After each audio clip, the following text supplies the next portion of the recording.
और कम करो, तुमने तो 2 घंटा और बढ़ा दिए मैंने।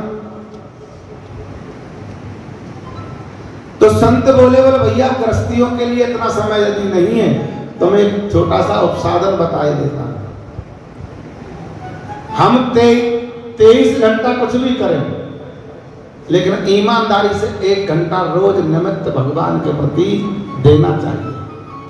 क्योंकि जितना हम व्यर्थ की बातों में, व्यर्थ के कामों में समय को व्यतीत करते हैं, यदि उतना हम परमात्मा के आगे बैठ करके उस समय को सदुपयोग में लगाएं, और वो 1 घंटा जो तुम भगवान का भजन करोगे मन से, तो तुम्हारे 23 घंटे सुखमय कटेंगे। बोलो जय श्री कृष्ण। इसलिए मनुष्य का लक्ष्य यह है भगवान के चरणों की प्राप्ति। इसलिए संतों ने जो प्रश्न किया सूत जी से, वो केवल एक ही किया, बोल महाराज कृष्ण के चरणों की प्राप्ति कैसे।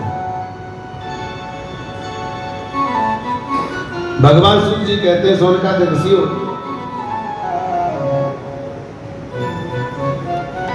भागवत में 5 बातें हैं जो बड़ी समझने की है। सबसे पहली बात, कथा के लिए स्थान। कथा के लिए स्थान ऐसा होना चाहिए बड़ा सुंदर और शांतिप्रद, जहां केवल आप व्यास जी की आवाज सुन सकें, बाहर की कोई आवाज नहीं सुन सकें। और दूसरी बात है, भागवत में भागवत का गान, भागवत को सुंदर शब्दों में गाना चाहिए। देखो 100 शब्द नहीं बोलने, लेकिन 10 बोलने, लेकिन सुंदर बोलने, जो कि सबकी समझ में आए। यदि किसी की समझ में कथा नहीं आए तो फिर कथा का मतलब कोई नहीं बनता। कथा थोड़ी करो, लेकिन सबकी समझ में आना चाहिए, सुंदर शब्दों में गाया जाए। और तीसरी बात है, भागवत में आपके कान व्यास जी से जुड़ जाने चाहिए। कथा में आप आकर के यदि मन चंचल है, कथा में बैठ करके यदि घर याद आता है, तो समझ लीजिए कुछ गड़बड़ है। कथा के श्रोता भी 3 प्रकार के होते हैं। कौन कौन से?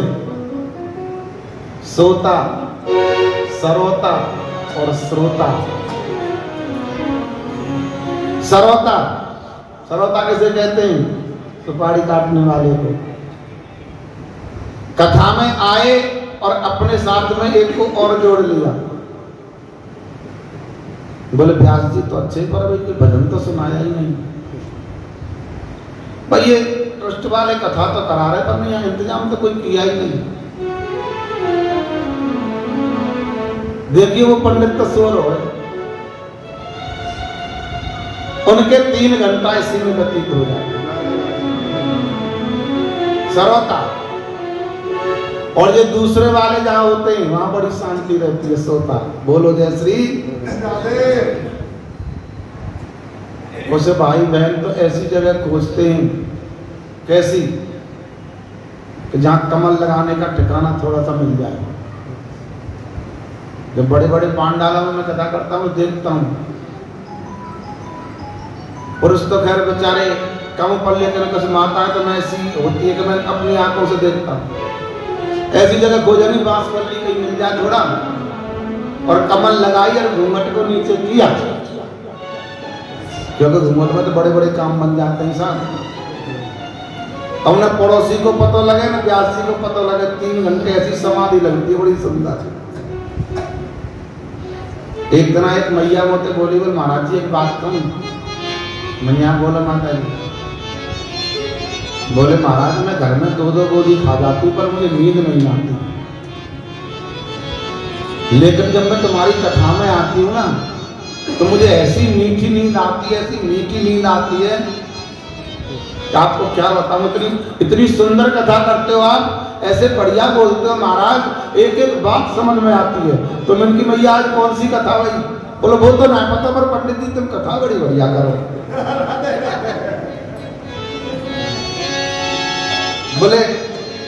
का माता जी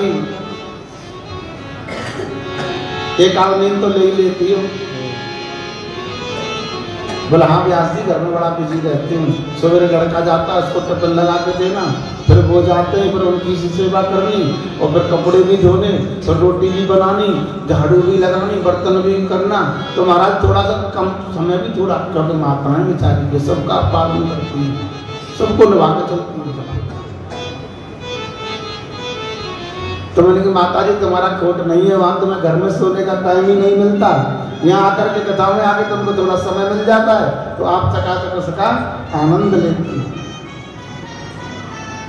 सरोता सोता और तीसरे होते हैं श्रोता। और जो श्रोता होते हैं वो वास्तविक ही श्रोता होते हैं।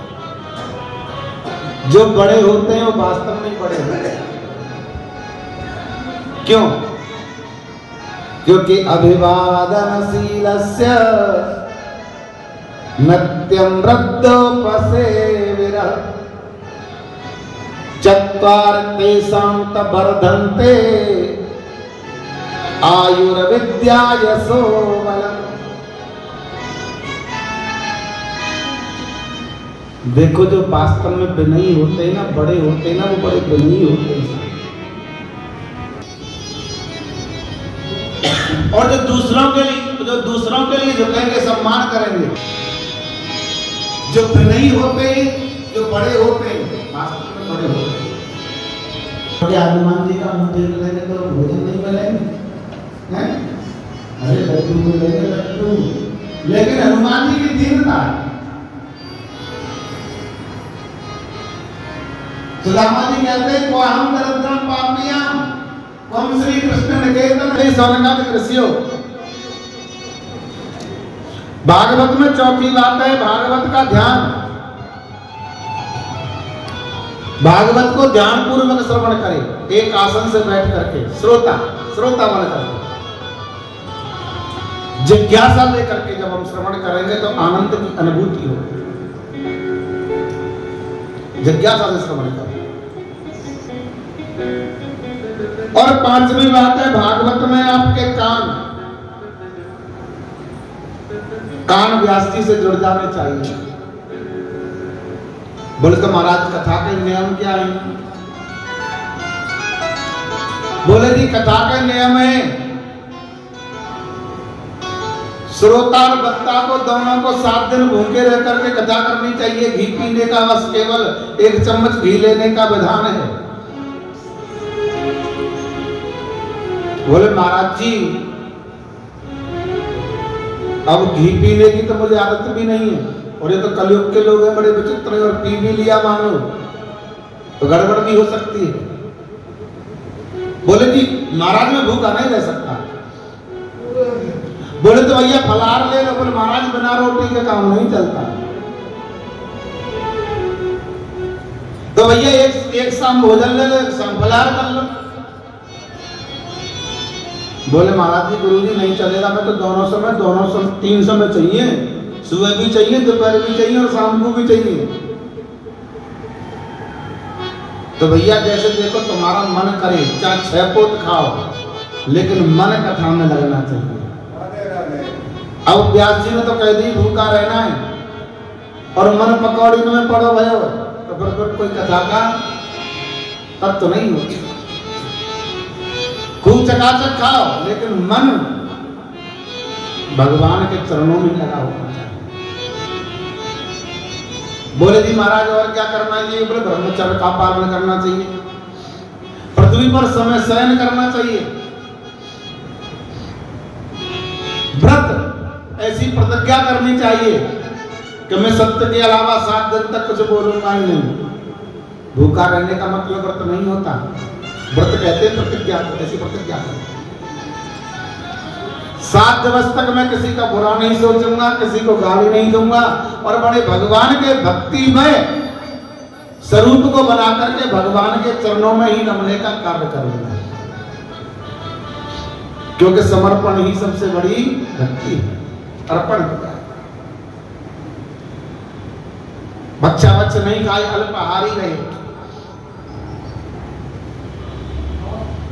सूत जी कहते हैं सौनक ऋषियों बड़े सात्विकी स्वभाव से सप्त दिन व्यतीत करे और बड़ा सौभाग्य समझे कि परमात्मा ने मेरे ऊपर कितनी बड़ी कृपा की कि आज मुझे दिव्य अमृतमयी कथा पान करने के लिए मिली। ऐसा परमात्मा का चिंतन करना चाहिए। दिव्य कथा का श्रवण करें। सूत जी कहते हैं सोनकाद ऋषियों, नारद जी बड़े विचित्र संत हैं। देखो नारद किसे कहते हैं? नारम ज्ञानम ददाति इति नारद। जो दुनिया को ज्ञान देता है उसे कहते हैं नारद।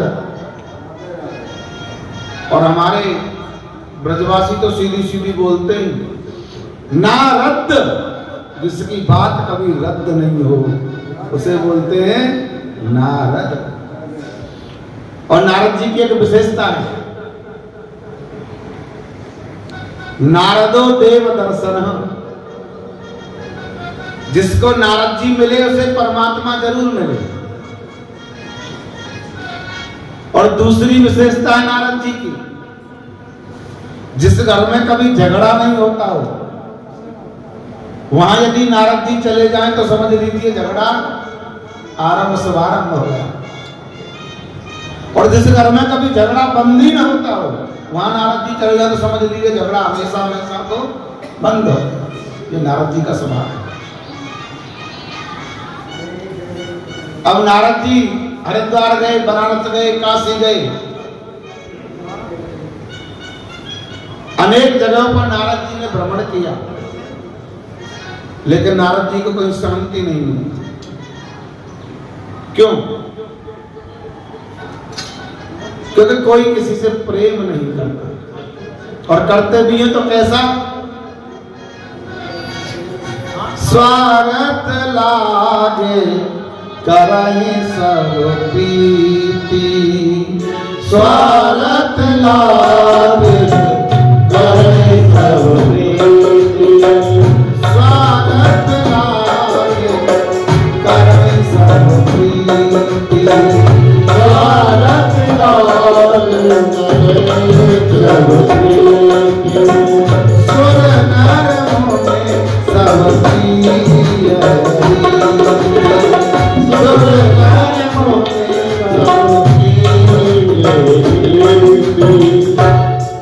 कोई किसी से प्रेम नहीं करता, और करता भी है तो वो कैसे करता है?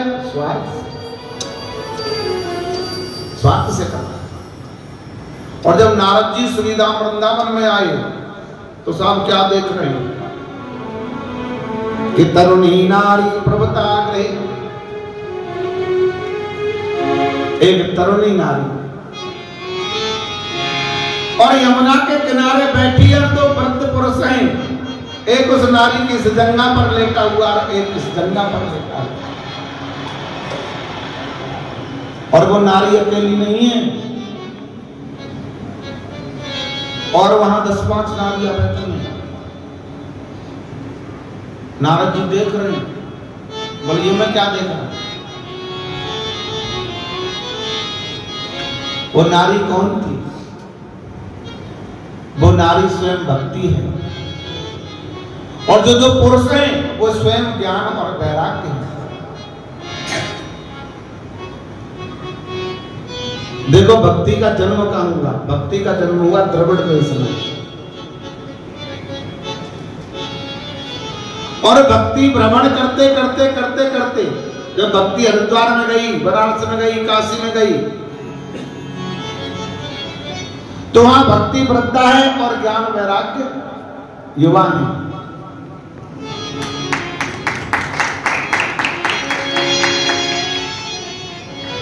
और जैसे ही भक्ति अपने पुत्र ज्ञान और वैराग्य को लेकर के वृंदावन में आई, भक्ति स्वयं युवा तरुणी हो गई और ज्ञान वैराग्य दोनों युवा वृद्ध हो गए, वृद्ध हो गए।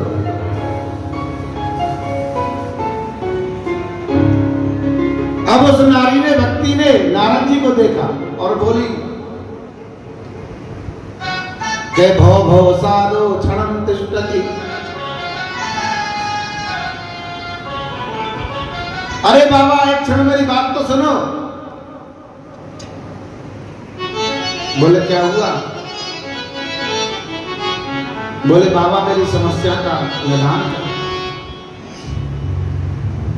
मैं स्वयं भक्ति हूं और ये मेरे साथ जो नारियां बैठी सब पवित्र नदियां हैं।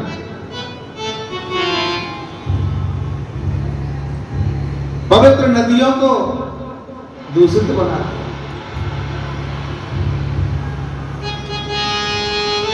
और बाबा मैं स्वयं भक्ति, जब मैं हरिद्वार बनारस काशी में थी तो मैं वृद्धा थी, युवा थी। और जब मैं श्रीधाम वृंदावन में आई तो मैं युवा हो गई और मेरे पुत्र ज्ञान वैराग्य दोनों वृद्ध हो गए। मेरे कष्ट का निर्वाण करो। अब नारद जी ने गीता का पाठ किया, ब्रह्म पुराण का पाठ किया, देवी भागवत का पाठ किया, विष्णु पुराण का पाठ किया। लेकिन जब तक पाठ चलता तब तक ज्ञान वैराग्य युवा रहते और जैसे ही पाठ विश्राम लेता फिर वृद्ध हो जाता। यही क्रम चलता है। जब कई दिनों तक यही क्रम चला तो नारद जी बड़े परेशान हो गए और मन में सोच रहे हैं कि मैं ऐसा क्या करूं जिससे माता भक्ति के कष्ट की निवृत्ति हो और ज्ञान वैराग्य का बुढ़ापा दूर हो। ऐसा मैं क्या करूं? सूत जी कहते हैं शौनकादिक ऋषि हो,